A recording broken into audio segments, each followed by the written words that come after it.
University here at the annual meeting of the American Society of Criminology in Washington, D.C. To get us started, I'd like to give a brief overview of Gary's educational background and professional appointments. Gary grew up in Oregon, where he began to amass academic accolades very early on.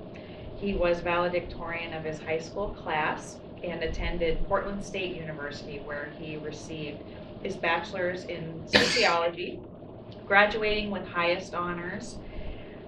He did his graduate work in sociology at the University of Washington at a very unique time in the history of that program, a point which we will return to momentarily. And from there, Gary went to the University of North Carolina, Chapel Hill as an assistant professor, where he stayed for 3 or 4 years before going to the University of Arizona. And at University of Arizona, he rose through the ranks to professor and also served in administrative capacities as associate department head and associate dean. In 1989, Gary went to Vanderbilt University as chair, and that is where he remains today as professor emeritus. He's been honored with a number of awards throughout the course of his career and was named an ASC Fellow in 2001. So, Gary, can you tell us a little bit about growing up in Oregon and how you became interested in studying sociology in general and then developed an interest in criminology? Well, I grew up in a small town of about 5,000 people with a father who was a boys counselor in middle school, and my mother was a homemaker. So it actually ended up being a good place to grow up, where I ended up working in the berry fields, picking berries, and then ultimately as a field hand. And then you worked your way up in terms of money to the local cannery, and where I became a teamster. And so I worked in the people that I worked with were such a broad spectrum of people that you would have experiences with in the berry fields. Some of them had been gang members that were working in the fields with their families, and so I had a pretty diverse social background.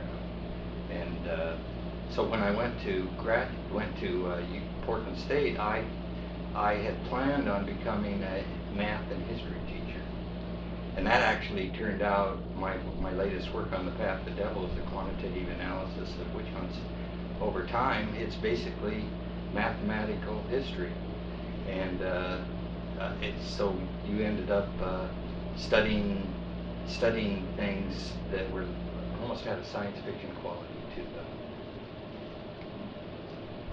And in fact, I saw on your CV that you got a math scholarship as Tektronix Foundation. Yeah. And my parents had no money. They told me when I was quite young that I would have to get scholarships because I could live at home, but they had no money for tuition.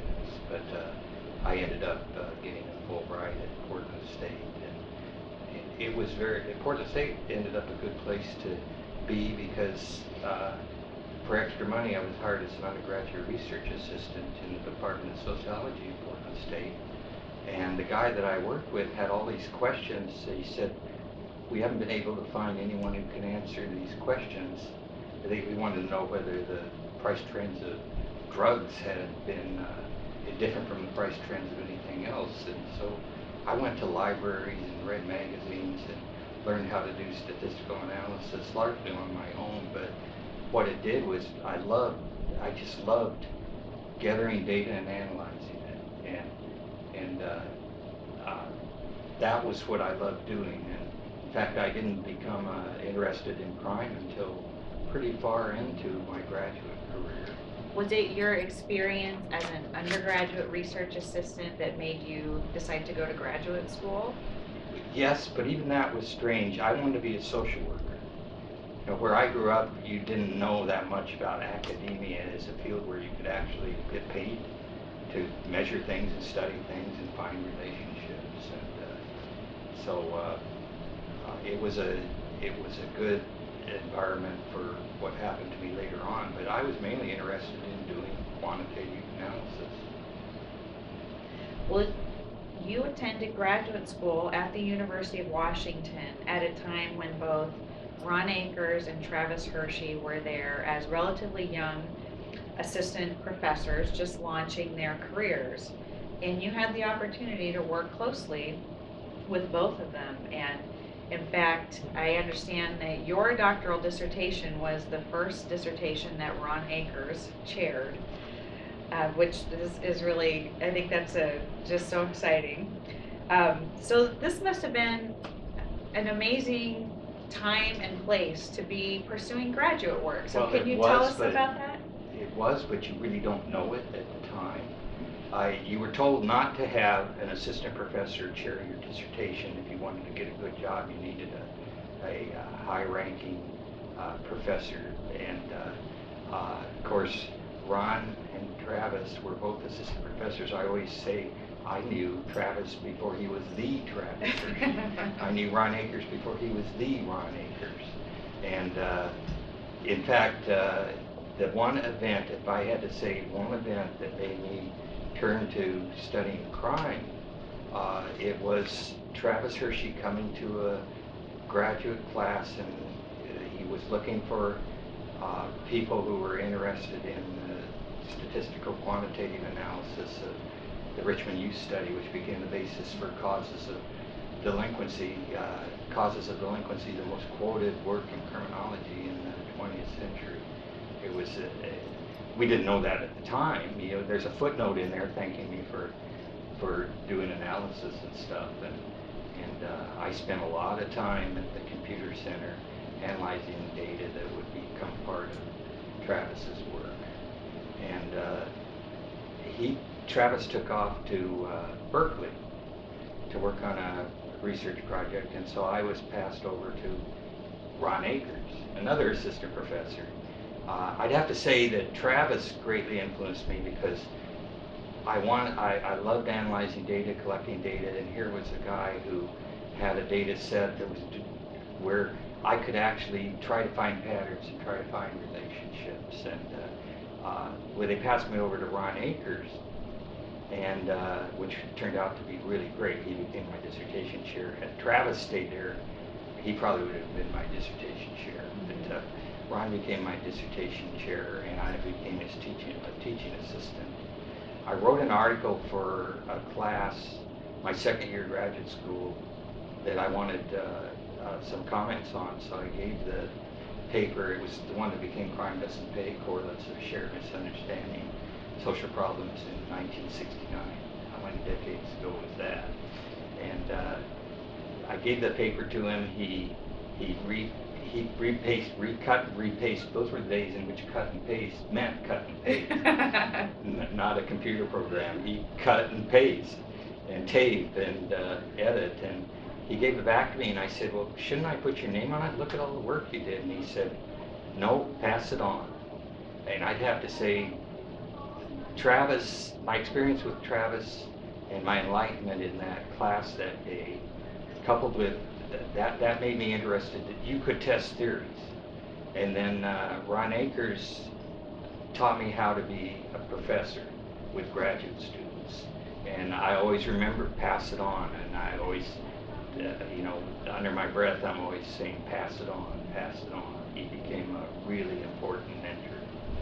Well, what made you choose University of Washington in the first place? As you said, at that time, Ron Akers and Travis Hershey weren't the big names that we know them today. So what made you decide to go to the University of Washington in the first place? Well, that's strange. I'd have to tell people I didn't apply to the University of Washington.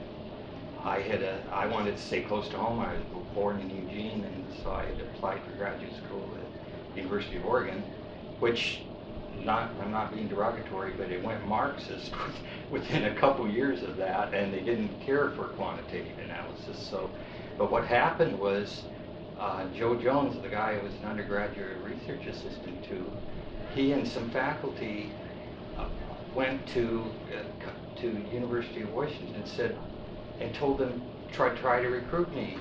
I never took the entrance exams. I got an offer of an NSF traineeship at University of Washington, and they basically badgered me into going there because that was a long ways away for me growing up in a small town.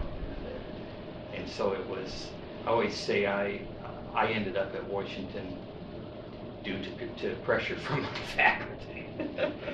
And I said, well, I'll go there and get a master's degree and go. Then I actually, my second year, I took the social work exams, civil service social work exams in Portland, Oregon, where I grew up. And they found out about it. Travis came and talked to me, don't do it. They wanted me to stay and work on my PhD. And so by the end of my second year, I was kind of caught up in it. I loved analyzing data, and Travis told me if I helped him analyze the data, I could use it for anything I wanted. And I probably used for more things than Travis even used it for. It carried me for years, and until when I interviewed at North Carolina, I had yet to take my PhD exams, and they didn't know that. They said, well, I gave the presentation of the crime doesn't pay paper, and they say, now when are you going to finish your dissertation? I said, oh, that's not my dissertation, that's just a paper I wrote. And I hadn't taken the exams yet, as I said, but North Carolina treated me so well and with such respect. People like Tad Blaylock and Clint Elder, they treated me with such kindness and respect that I chose to go over there. I had offers from Wisconsin and Colorado. I decided I wanted to go where they really treated me like a person. Well, certainly the University of North Carolina, Chapel Hill would have been a great place to be a sociologist. Yeah. So you were there for 3 or 4 years. 3 years. 3 years, and then you moved to the University of Arizona. And could tell me a little bit about why you decided to move, and then when you got to Arizona, there were a number of people that you continued to work with, and people that we all recognize in the discipline. Well, when I went to North Carolina, I quickly realized that I was the only person with interest, and then we called it the sociology of crime, law, and deviance, and that was your area, pretty broad area. Criminology was narrower than the study of crime, law, and deviance at that time. And in fact, if you were going to become a person studying crime, you generally would go to a graduate program in sociology. That was before so many high-quality criminology, criminal justice programs emerged. I might very well have ended up in one of those. They didn't exist really at the time. There were some around, but you went into sociology if you were going to be interested in crime. And of course, as I said, I was in political sociology in Complex, Oregon graduate school. I became a criminologist because of Travis Hershey and Ron Akers. So when you were in North Carolina, were you one of the only people there to be studying? There was an associate professor who didn't do research in the area. I was the only research sociologist in that area. I found out years later that it came down to 2 people, me and Michael Hindelang. Michael Hindelang's degree was in psychology, mine was in sociology, and they told me that made the offer to me because I'm a sociologist. And years later, Michael and I became friends. So. And years later, you both, no, I'm thinking of somebody else. Okay. So tell me about going to Arizona. Okay. So when you were at Arizona, there were a variety of people there, including Travis Hershey eventually was there. He came years later Erickson. many years later. But so what made you decide to go to Arizona? Well, you want to know the personal story or the academic one? Both. Okay. The personal story was I wrote 2 letters, and my wife typed them up, and I said, when I come home, tell me which letter you mailed. The one saying I'd like to visit, or the one saying I'm staying in North Carolina. And she said she sent the one that I'm visiting Arizona because that's closer to Oregon than North Carolina is. Of course, there were real academic reasons too. They had these well-funded, huge projects. I called it the Southern Arizona Project. They never realized that I was trying to be humorous because then it was the SAT Project. Yeah. None of them ever knew that's why I picked that particular set of phrases. And so Maynard Erickson, a really good quantitative criminologist, was there. He wanted someone who could do work on self-report methods and measuring variables. And he had checked with University of Washington. They say that's what Gary does. And he wanted me to come there and write questions, gather data, analyze data, and that's what I wanted to do. It was an ideal job. We gathered data from 6 different communities. We were trying to see if different ways of categorizing and measuring crime, if they really had much of an effect on the results of research using those variables.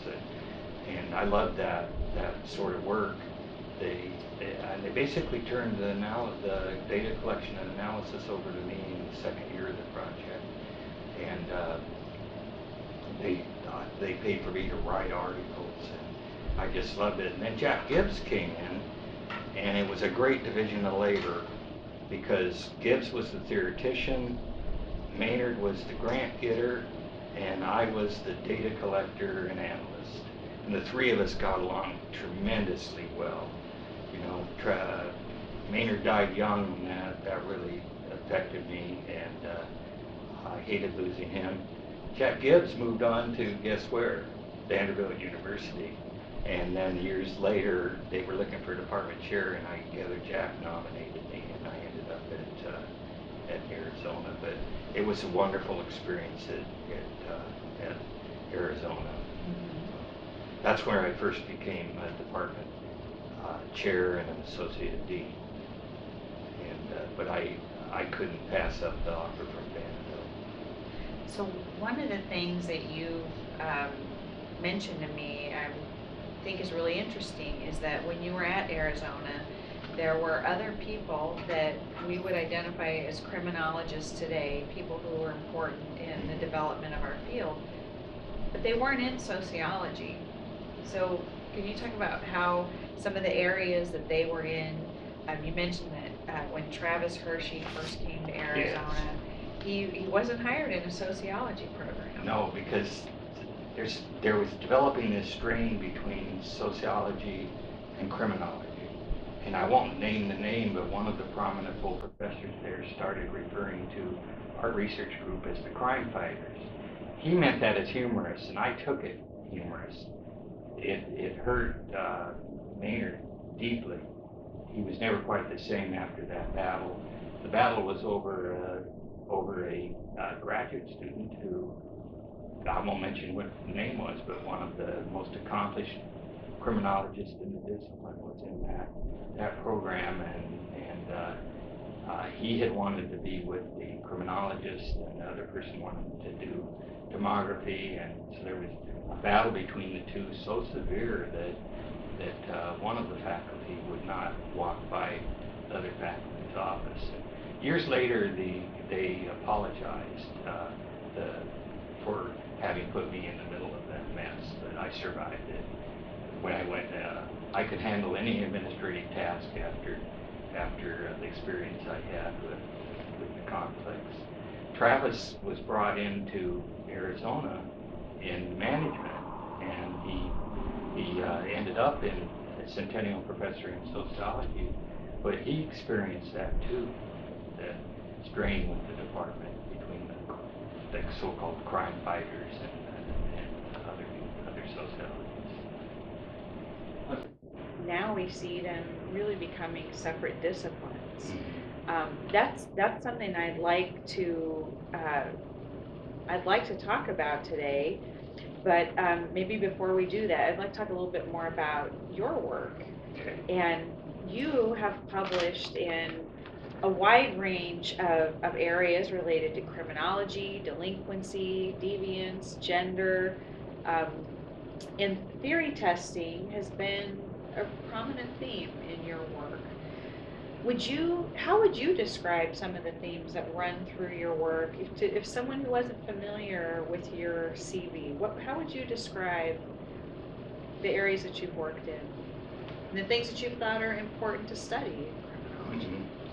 Well, the things that actually took me years to get to where I was able to publish work called The Path of the Devil, and I'll come back to that. But basically, my forte has been reading theories and trying to figure out what exactly differentiates them, and can you conduct empirical tests that enable you to determine which theory seems to work best for this particular problem. And I learned that from Travis. Travis's Causes of Delinquency was so important because it involved doing research and figuring out ways to test hypotheses that tell you which theory works best.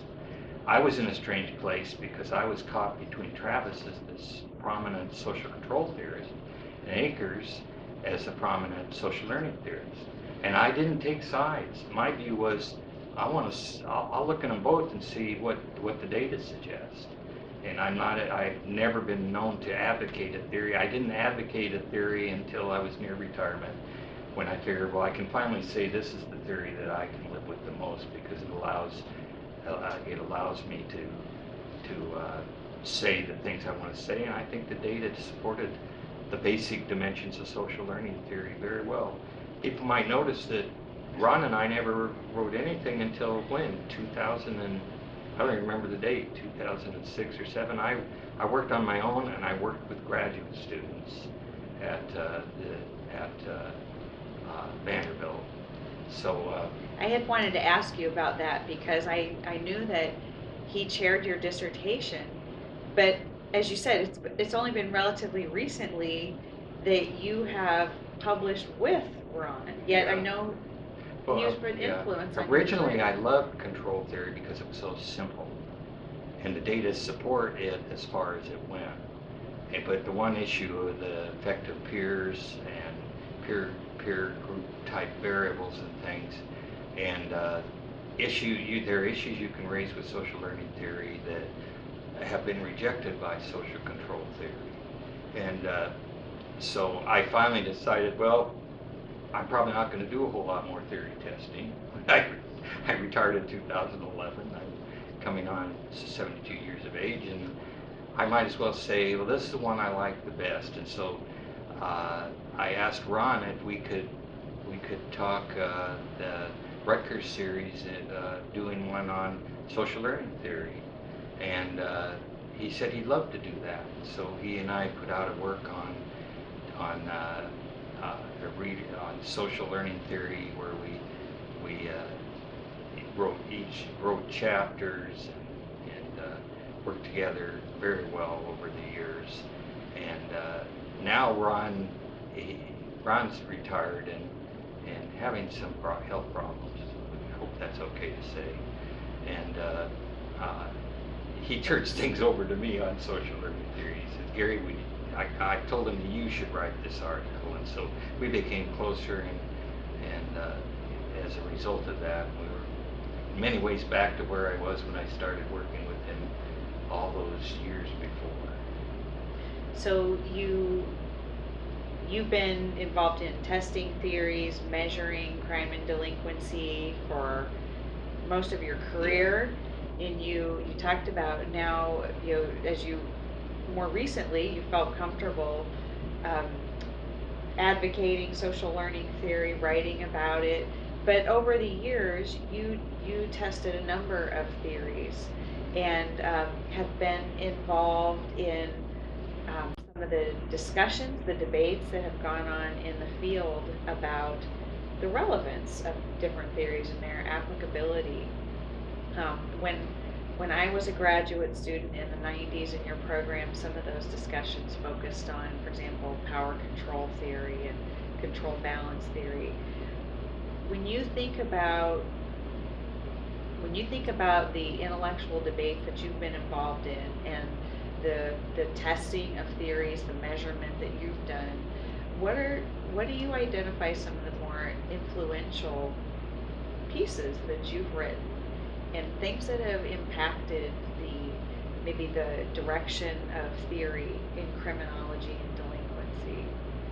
Well, I have quite a few articles that dealt with what was called strain theory at the time, and there's considerable merits to the theory, but control theory was always had somewhat of a conflict with strain theory because it didn't require that there be any unusual or special motivations which strain theory applied.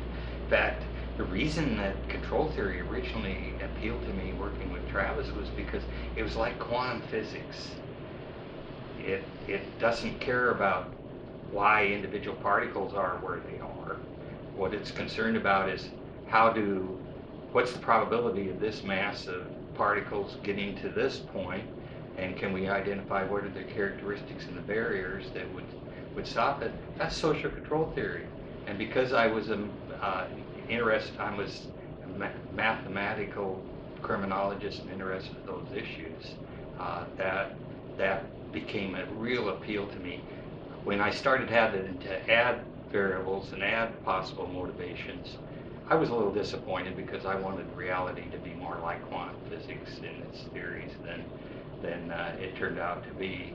And I also had some problems with lack of specificity of what variables they're referring to. In fact, that's one of the things that I need to come back to, and I think that discipline needs to come back to, and that's what is social learning?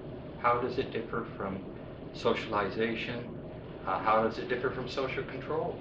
And you'd be amazed that there's no clear definitions of such concepts.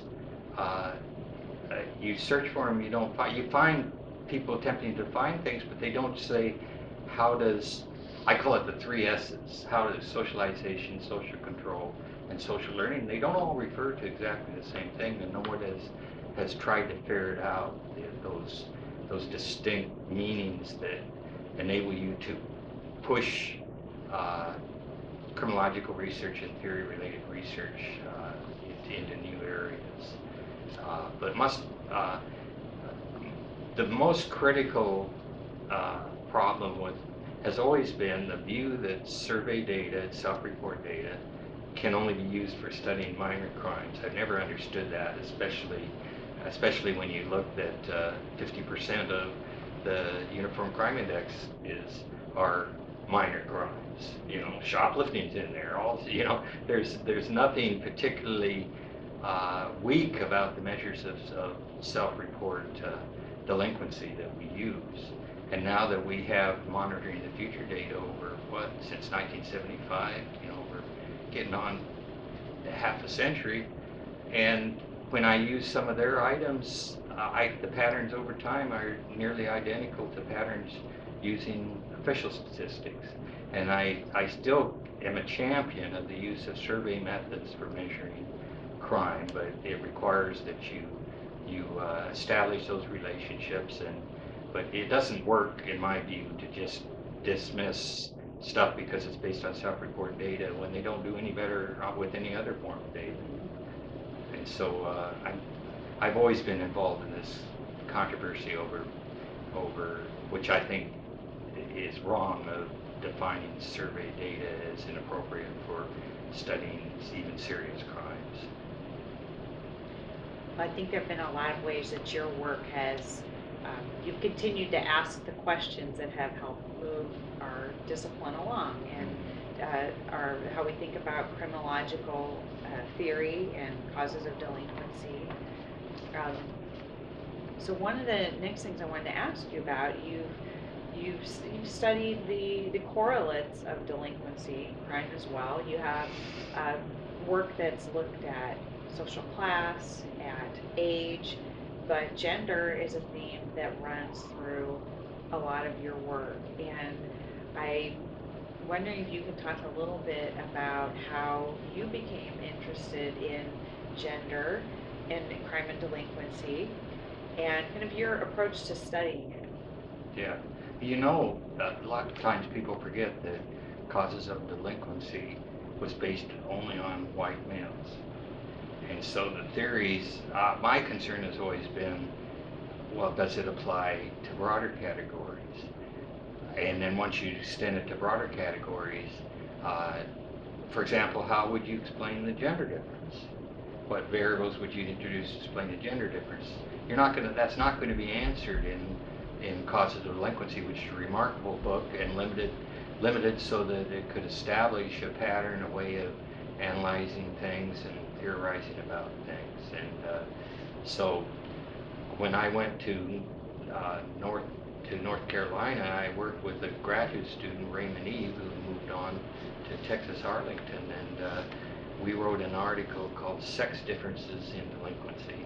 In those days in which you didn't use the word gender, it was sex differences.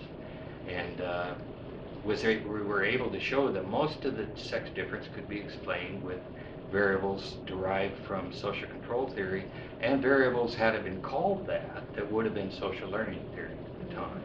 You know, some of the variables didn't have a true theoretical home until Ron Akers did a more precise specification of what the dimensions of social learning were. And there was still a sex difference left, and that could be, people might want to attribute that to something biological or something in DNA or whatever, and we acknowledged that we hadn't explained it all. Many years later, in the book that Ron and I did on social learning theory, with this reasonable set of variables, we were able to statistically explain the gender variation. So, and it was basically explained by a combination of social control and social learning variables. And so came back to that decades and decades later, and had new and better measures, borrowed from Joe Weiss at and Gottfriedson and Hershey. I think it was Gottfriedson and Hershey, and they gave me the data to look at. And I've always benefited from other people giving me data to look at. So, we gathered our own data in a study at Arizona all those years. So I didn't feel too guilty about it. People offered me, let me use their data, I'd use it. It's funny you mention that, is that one of the things I remember about studying at Vanderbilt with you is I would maybe make an appointment to come talk to you about my dissertation or whatever I was working on. And whenever I would come, the first thing you'd say is, come look at what I'm working on. And there'd be some trend that you had found in a data set that maybe it was your own data or maybe somebody had given to you, but I always enjoyed that. So, talking about gender is, I think, really interesting, and that leads into, really, I think there are a couple other themes that are in your work that are very interesting, and that we don't see a lot of in contemporary criminology. And so one of them is your work, your study of witch hunts. And the other is your interest in historical trends in crime and deviance. And so I'm wondering if you could tell us a little bit about how you first became interested in studying witch hunts and what that was like. That was one summer, the Southwest Institute for Research on Women and the Women's Studies program got a grant to get male faculty to spend a summer trying to find more materials for, by, and about women. And, pay me to look for answers. That's my dream, I wouldn't be retired if all I had to do was look for answers, but anyway, I ran across a historical book called Witch Hunting in Southwest Germany, and I go to the appendix in that. The historians have done a wonderful job of counting things. but they don't analyze the data they counted.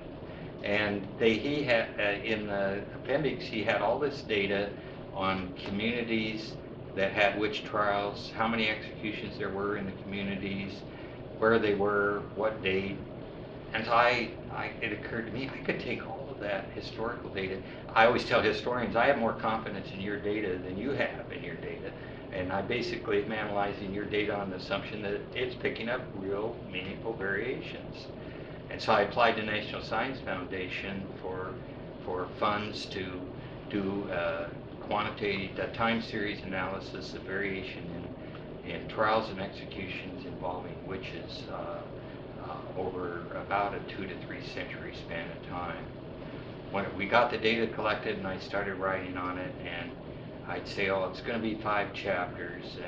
And one reason that a lot of criminologists haven't encountered that work is it isn't end up being classified in criminology, but it should be, because it's executions of women and trials predominantly involving women. But even in the Rowan and Littlefield, when they published it, put it in sociology and history, and it didn't end up in criminology. Or it got great reviews from people in other sociological areas, but it was so cross-disciplinary, which I advocate, drawing variables from economics, from demography, from climate studies, from historical counts. We went through and we gathered data on quantifying wars in that region, plague in that region. And we showed that because war and plague are related, you can't just look at them individually like historians do. You have to do a multivariate analysis, because your 2 variables by themselves will both look like they're positive correlates of witch hunting. But it turned out that that's only if you don't separate out the effects. That war actually stops witch hunts, which makes good sense. It's very much a study of deviance. Yeah, and social it's control. Durkheim. Yeah, it's Durkheimian in nature too, because it's Durkheim said you don't hunt imaginary enemies if you got real enemies. So why would you hunt witches when you've got wars going on? It turns out that when you do a multivariate analysis, that wars inhibit them, plague facilitates them, and that straightened that mess out. And then we had wheat prices and did all sorts of other things to it. It would have been done much earlier if I didn't keep adding chapters. And I added chapters because of questions from students. When I said, well, I'm going to end it, and they said, well, what about Salem? And I said, I don't want to get into Salem. I'm going to spend my whole life being interviewed at Halloween about the Salem witch hunt, which is true. I finally decided, but everyone was always asking, well, what about Salem? And so I started looking at it, and I said, well, the trouble with Salem is it's only one witch hunt that went over a span of time. You can't really do a quantitative analysis. So I did a qualitative analysis called Salem, A Perfect Storm, because the findings based on quantitative analysis, Salem witch hunts as an example, fit. When you start looking at what happened, you couldn't make a claim about probabilities like you could when you had all of the 300 communities or so that you got data on. And so I finally said, okay, I'm going to add a chapter on Salem. This was using the book for a freshman seminar, and they had no problems reading and understanding that. I didn't require that they read the statistical chapter, but they were the ones that pushed me into adding that chapter. And one of the graduate students, Shoma Chaduri, who's at Michigan State now, she wanted to work with me because she wanted to go to India, where she grew up, and study the communities where women were being killed as witches in India.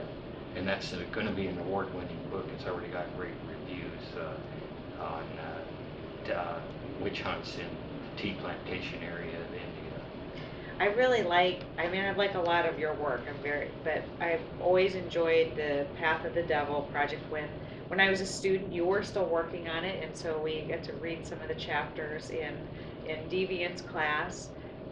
But to me, it's a great example of how use your broad sociological background and training to look at an area. And as you said, you pulled measures from a variety of different fields and looked at something in a truly broad interdisciplinary sense. And it seems that in some ways, within criminology, there's an emphasis to try, even though it's expanded so much, there's also some pushes to become very mainstream to very narrow, very focused, that it's just different than the approach that you took with that work. That's a thing I really enjoyed. Yeah, I like studying things and you doing things that nobody else is doing. That can have its costs, but my wife always criticizes me that once I find an answer, I'm not all that interested in letting the rest of the world know the answer. That is a fault of mine. I want to find answers, and I need to make sure that I keep publishing to present those answers. But well, another area, a theme in your work is the historical trends, and so that was you could see that in Path of the Devil. But you have other publications and things that I've always been particularly interested in, looking at trends over time. And I think it was, perhaps the availability of the data on violence that made you kind of study that, not so much an interest in violence per se, but because that was the data that you could get when you looked at historical trends. And there were other faculty at Vanderbilt who also had interest in historical trends. Folks who have moved on to other institutions, but like Larry Griffin, for example. Can you talk a little bit about your interest in the long-term trends in historical data and why that's of interest to you? Because that's an area that I don't think for the most part, criminologists have focused on the modern time. Well, I have a series of, I think, maybe 3, maybe more articles in homicide studies that require the use of data over time. I did one on the misleading view that prohibition did not reduce alcohol use. It did facilitate higher rates of homicide, but again, this was one where when you separated out the variables, something that should have the alcohol rate was used did go up. Did go down when. Can you stop that a minute? Let me get a drink. Yeah. We'll just snip that out of the edit. Yeah. I'm trying to remember an article I wrote years ago. Right. Yeah. Well, anyway, that article showed that if you could separate out the effects that prohibition did reduce alcohol problems. And then I did one on television and violence using data over time, and the argument had been that the invention of television increased violence, and I never believed that. It doesn't really make any sense, and so I did data over time on that particular issue. So I've done several things that are increases or decreases that can only be ferreted out through multivariate analysis. Well, one on gangs we did recently. Only that one showed that you get the same overall conclusions using survey data, even monitoring the future data, as you do using FBI data or using any other official data on gang violence. So part of it is that people are making claims that I know to be false, and I try to devise ways of doing analysis that enable you to ferret out complex relationships. Well, I think that's one of the areas that you've clearly made an impact on the discipline. When you think about like historical trends, and one of the approaches to studying historical trends is to remove the historical part of it, to take out the white noise, so to speak, and then to do basically univariate or bivariate analyses. And one of the things that you have done, you talked about studying historical trends in murder and the link with alcohol consumption Yeah. and violence rates.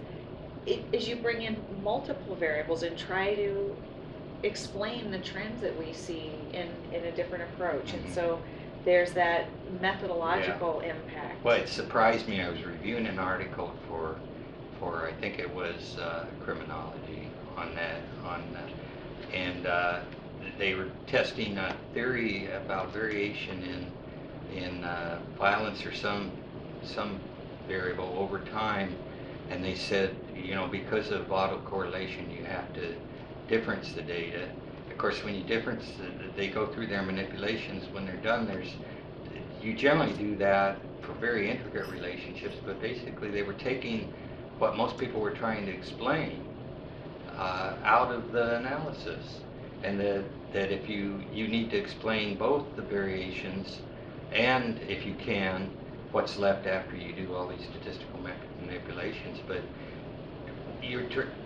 sometimes it's as absurd as saying that you can't can't reduce the I'm having some hazy problems right now, but tell me the question again. Well, when we were talking about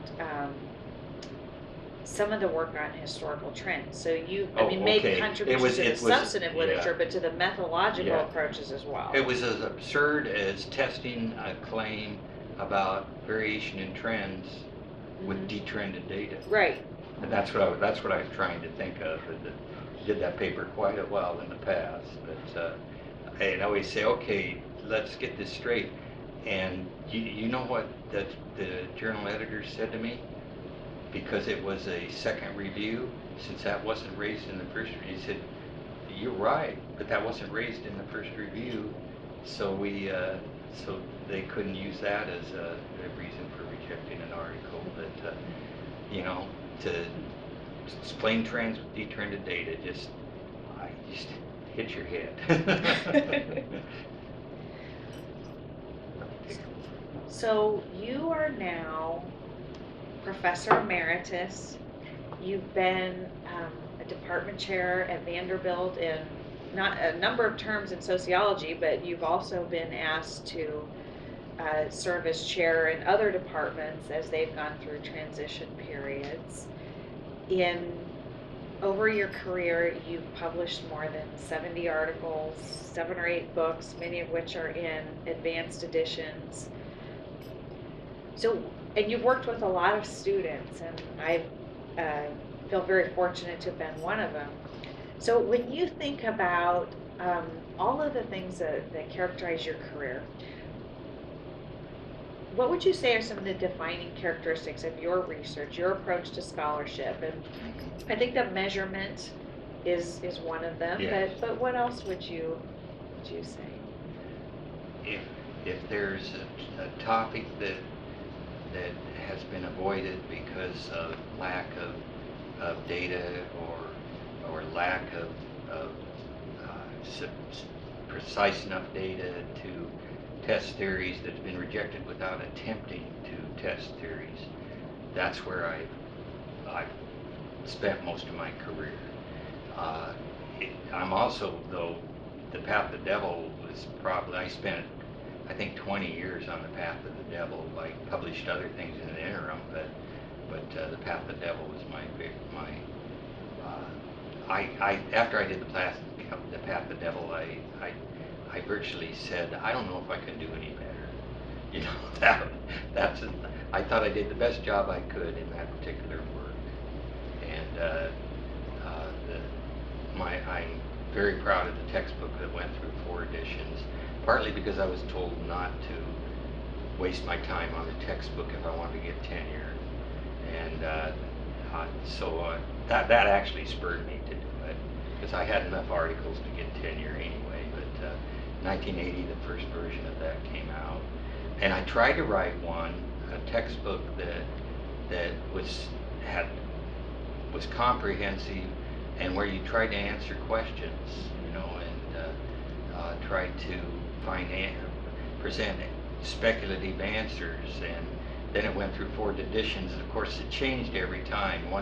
First time we do it, juvenile crime's up. Second time we do it, juvenile crime's down. Third time we do it, juvenile crime's up. Fourth time we do it, juvenile crime's down. I actually point these things out, that you're writing a textbook in the context of increases and decreases, increases and decreases. Sure. And some of the chapters, the one on religion, guns, and media, don't appear in any other.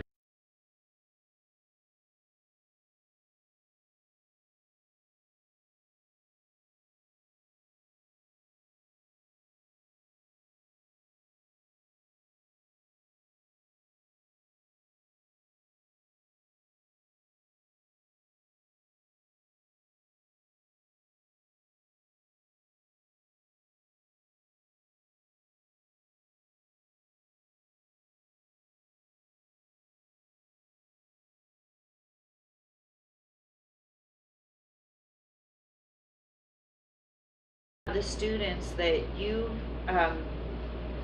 mentored formally or maybe even informally, are there people who you think have really excelled at carrying on some of the research, asking the questions, using the methods that you think are important for criminology as a discipline?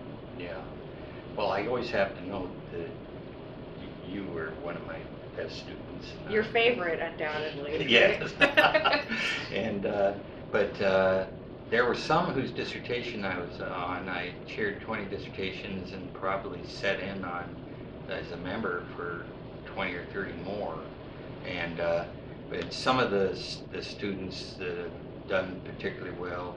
I was not Mark Ward's dissertation chair, but he's always viewed me as a mentor because I spent a lot of time with him.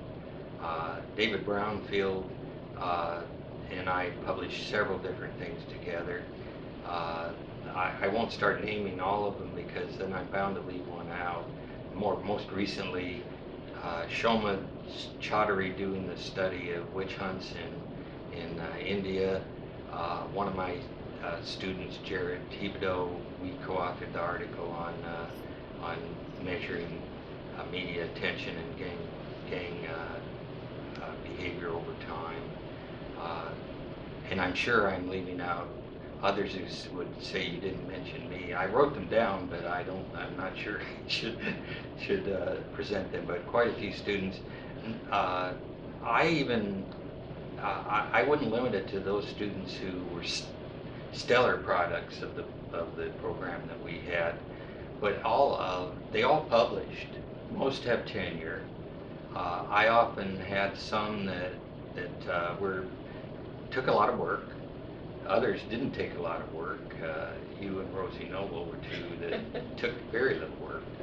And but I always remember Ron Akers pass it on. And so I actually put off my retirement for a year to make sure that I finished up with students I would be gone.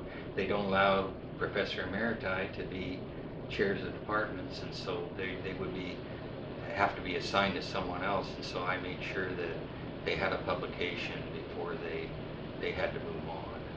One of the things that I have always admired about you and appreciated from when I was a student was that when you worked with students, you encouraged them to study what they wanted to study, and you gave them guidance and told them if it was a bad idea, but helped them develop their own sense of intellectual curiosity, and also encourage them to pursue the types of positions that they wanted to, and not things that you wanted them. So you didn't necessarily try to make anybody over into your own image, and you always encouraged them to pursue the things that they wanted to study. Well, I always thought I was studying such high-risk things. You know, people would advise me not to write a textbook, and I write a textbook that's a high-risk thing. And if I couldn't pay them, I didn't want to get graduate students involved in high-risk things where they end up with no relationships. And so I did encourage graduate students to try to make sure they find topics where they think there's a reasonable possibility that it's going to show something that gets published, and so I didn't encourage them to take the same risk I took, and I don't know if that's for good or ill. So. Well, as you indicated, there are a lot of your students who have gone on to get good jobs, to keep them. They've been tenured. Some of them have moved into administration, but you've a lot of people that you've worked with who have been very successful and happy. Some of them have gone to top programs. Others have gone to teaching, more schools that are more oriented toward teaching. But one of the things I always liked about you is you supported all of your students. And if teaching was primarily what they wanted to do, you were supportive of them and helped them get the type of position they wanted. And the students who really loved research, wanted to continue in that, you always supported them. I always told the students my own experience. Arizona was a real stressful environment for an assistant professor. And if you want to go there, you can play the game.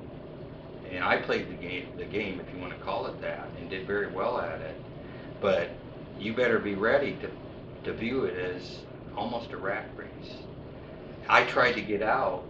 I was at Arizona when all the turmoil was going on involving the Department of Sociology. And I, in fact, was made interim chair of that department to get them to quit fighting. And so I've always been in the administrative roles to try to smooth things out and come up with answers. And so I had a lot of experience with that. But I always tell students, if your primary interest is in teaching, you get some courses behind you because I tried to get out and they said I was too research oriented. I applied to a number of them in Oregon, and I tell students that it's an important decision. The odds of making it working your way up are relatively low, and so try to prepare yourself and publish the amount necessary given the particular path you're going to follow, because students often make decisions with very little knowledge of what the consequences are going to be. Not all of them are going to be ornery and say, I don't care, I'll just play the game. So tell me a little bit about, we talked some about how the field has changed since you entered it as a graduate student. And at that time, criminology was housed squarely within sociology. But even kind of early in your career, you talked about seeing some of the, as criminology came into its own, became its own discipline. When you think about the research that's happening today and the questions that need to be answered, things that you think should be studied, where do you think the discipline should go, or what are the questions that we should be asking? Well, I was surprised when I was editor of Homicide Studies. There's such tension between the advocates of gun control and the opponents of gun control, and everyone has their view of which one is right, and that would seem to be the type of situation I like to walk into, and is trying to instead of avoiding answering, trying to figure out what would we measure and how would we answer questions involving gun violence. Instead, we get the newsletter saying that we're not going to take a position because there are diverse findings one way or another, and we don't want to take a position and then have it turn out to be wrong. But even when I was editor of Homicide Studies, I once proposed an issue on dealing with these gun issues, but it would be so confrontational that I'm not sure that I could have pulled it off. So I backed out on that one. But for years now, I've been trying to figure out ways to untangle complex relationships. You have one side arguing more guns, less crime, and others more crime, more crimes, using different measures and criticizing each other's work. And I've been working on those different measures, measure different things. Is why they don't yield convincing relationships. And so I've been trying to develop ways to ferret out the complex relationships between characteristics of states and firearm violence. And it actually turns out if you do a multivariate analysis and put the two sets of measures used by the opponents in there, that one set is positively related, another set's negatively related, and what you're picking up is countervailing mechanisms again. So I'd say we need far more attention to making sure that our relationships can be fully established, ferreting out different features of what I call a firearm landscape. And it explains why some states say, leave me alone, we don't have a problem. They don't have a problem, and they've got very high in terms of firearms. And so you have to figure out, well, why do some states have low rates of violence even though they have high rates of guns? And so I've been trying to ferret out the cultural dimensions. The other that I mentioned before, not having good definitions of key variables and just kind of taking what exists out there as the way things should be measured, that we need to return to some of the basic theoretical questions. We are all willing to say culture has something to do with gangs and violence, but do you know that we've never agreed upon what dimensions of culture we're talking about? Some are positively related, some may be negatively related.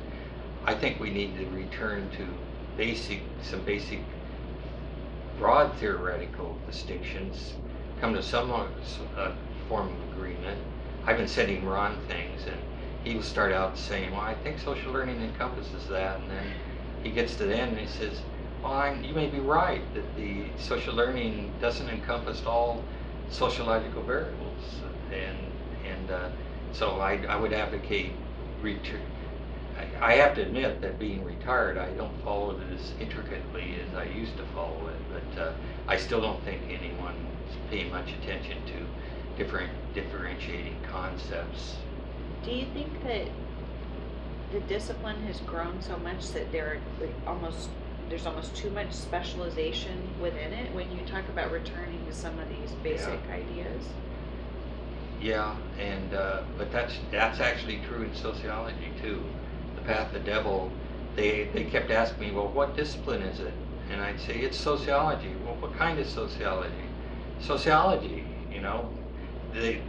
In sociology that pushes more and more differentiation and more of different variables, and so I would like to see a return to if it is a return to more to analysis and collection of data on a variety of different types of variables that have not been clearly defined. You know, if you said what is social control, ask Gibbs.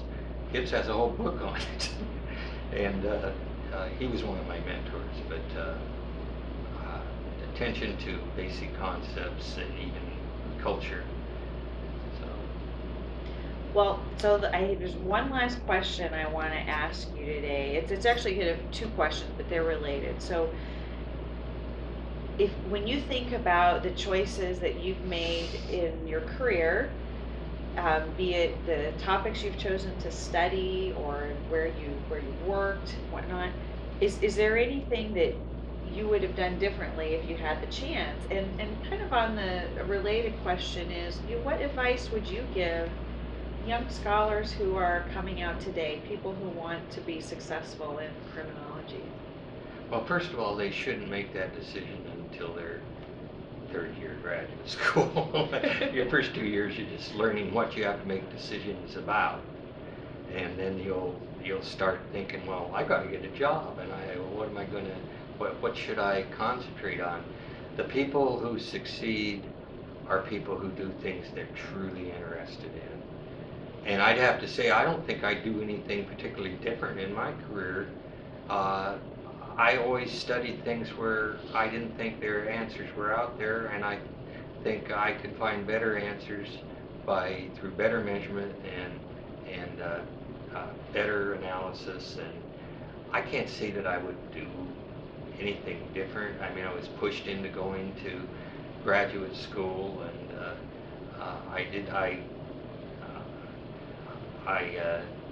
I just don't think I would do anything particularly different. But I'd advise students, do what you love, and if this is what you love, do it, you know.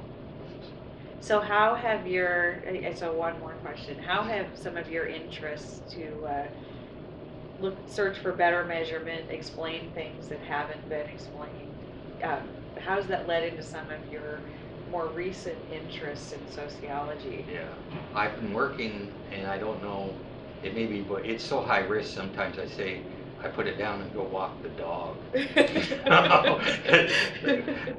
going to have so many people that I have to argue with and explain things with. Sometimes when you're turning 72 and you start saying, I don't know I have the energy to mount a fight and get the discipline to agree.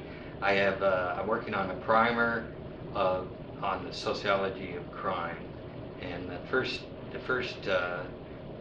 chapter is a history of criminology, trying to organize a history that makes sense and is historically accurate. And then I've been trying to define what does culture mean, and what are the different ways in which culture has been used in theories, and do they require different ways of measuring them. And I do the same thing with social control and social learning.